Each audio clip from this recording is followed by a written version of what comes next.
Hey everybody, it is 9 o'clock on a Saturday night and I can't believe I'm about to start canning beans. But I've had a big day, I've been sewing, I went to a family birthday party. Tomorrow is worship day in our family, and after that I have a ladies Bible group, Bible study to go, or prayer group to go to.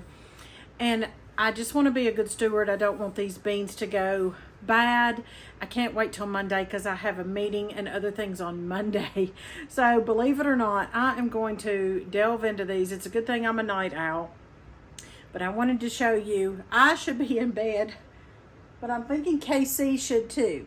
KC is looking at me like I'm innocent, but oh my, cats do play after everybody goes to bed, don't they? I want to point out the new shirts that I have. This is not a new pattern, but it is new in the fact I've got these in the jersey tees, which are so comfortable. You know they're my favorite. Stay tuned. Let's see how I'm going to French green beans, make Frenched green beans or French green beans, and not just snap them and can them, but I'm going to French them, and I'm going to get those in the canner tonight, and I'm going to show you how I do that and bring you along with me. So stay tuned for that. Thanks for being here.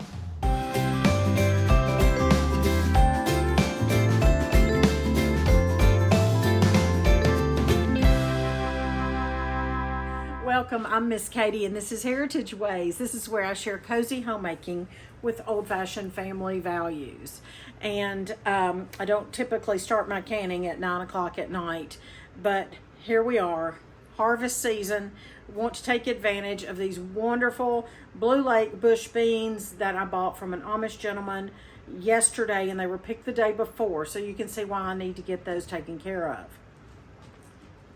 I'm going to turn the light on in the kitchen. I've got water filtering in my Berkey because I'm going to need water for this. And Casey, you have my chair. I'm going to have to get it in a minute to get the ends off of these beans. Okay, obviously I want to get the stem end off of the beans, but I want to tell you a couple of things. I'm not going to film my getting the ends off, but I just want to show you a couple of things. First of all, on my bush beans, I actually leave this tail end or opposite of where it was attached to the vine. I actually leave that on because it doesn't bother me. If you want it off, take it off. That's fine. I leave it on if I'm snapping them or anything, or even Frenching them. But I take off the little piece where it was attached to the vine. So I get several in my hand at one time, and I do that. And that's what I'm about to sit down and do, is just to get those off. And I'm not going to break them or snap them, and I will have the whole bean. And then I'm going to show you how it's fun, how I French them, and then I will go from there and can these. This is what we're doing tonight. Half a bushel of beans. All right, so I'm actually going to, I'll show you a close-up here in a minute, but here's my setup. This is a French green beaner, or Frencher. It is an antique.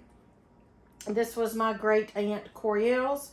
You can find them on eBay. I have seen them, and I've even bought another one on eBay that looks just like this one. So it has the mechanisms on the side that actually cut the beans in half long ways. I've got my pan under it to catch them. So I'm going to show you a close-up of how I do this. I'll show several shots here, but I'm just going to, and I have not washed the beans yet. I'm actually going to rinse them off after I do this. So I'll determine how many will fit in this little chute in the top. And you want to be careful. If children are helping you with this, which Little Miss Homemaker, actually our very first YouTube video ever was how to use this. She was demonstrating this. It was cute as a bug in a rug. Y'all should go watch it. It's a 60-second video, maybe, I don't know, maybe even 2 minutes. I don't think so. I think it was 60 seconds. So you should go watch that. But anyway, she tells how to keep your hands out of or that you should keep your hands out of the hopper. There you go. Now you end up with beans that have been cut in half long ways, so Frenched. And I think I might have put too many in there at a time. So I'm going to do fewer. Now, why do I go to the trouble of doing this? Well, I like French green beans, especially for a particular recipe that I have. It's in my first cookbook. It's my mother's chicken, French green bean, chicken rice casserole. It's just delicious. The recipe was given to her by a dear Southern lady. Okay, now see, it's working to put fewer in here. And I'm standing on the wrong side of it just so that I can demonstrate better for you. When I'm standing on this side of it, it'll not hurt my back as bad and be easier to see. But it's just a way to slice the beans. So you notice I'm not using anything to push the beans because they go down there on their own just fine. Also, these cook faster this way. See, they've literally been sliced long ways, and those are French green beans. So they actually do, they cook faster this way than if you were going to have the whole beans, even if they're snapped. Now see, this is moving around, but we have it as tight as possible. So this is how we make French green beans. It's something different. It's something enjoyable. I'm just going to, and it does work faster. If you've got 2 people and you've got somebody who can feed the beans through the hopper, then that is very helpful. There's just something delightful about the old ways. Rewarding.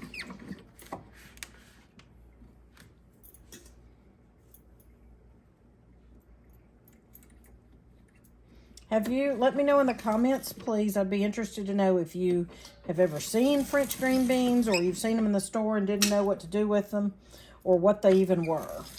Or if you do use them and how you use them. You can make green bean almondine.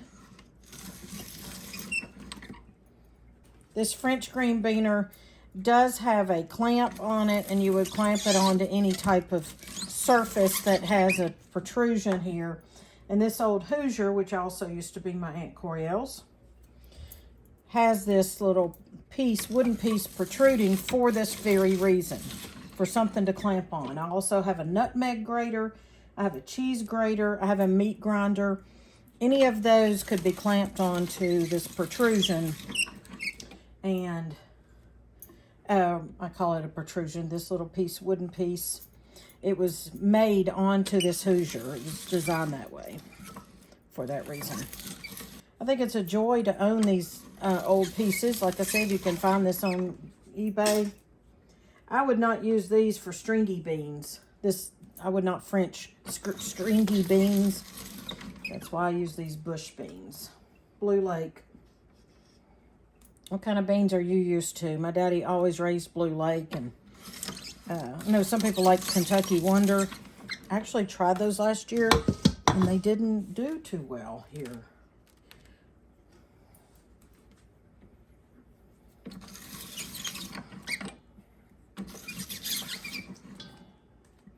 So you just have the perfect French green bean. I do want to tell you that you get neater, cleaner cuts if you only put 2 or so in here. And if you put more than that, it is going to mash them a little bit. So I wanted to make sure to tell you that about making the French green beans, but they're looking great. I will rinse these off, and then I'm actually going to hot pack them instead of raw pack them. The reason for that is, I could raw pack them, but I know that if I put them in the jar and mash them down, it's going to break them, and I don't want, I want to keep the integrity of the bean intact if I can. So I'm going to just heat it up until, in water, no salt. I'm just going to heat it in some water until they are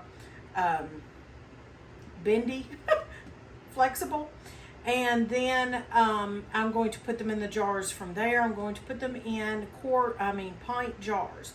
And the reason for that is it kind of mimics like a 14.5 ounce can of green beans, or 15 ounce, or whatever that small can of green beans is.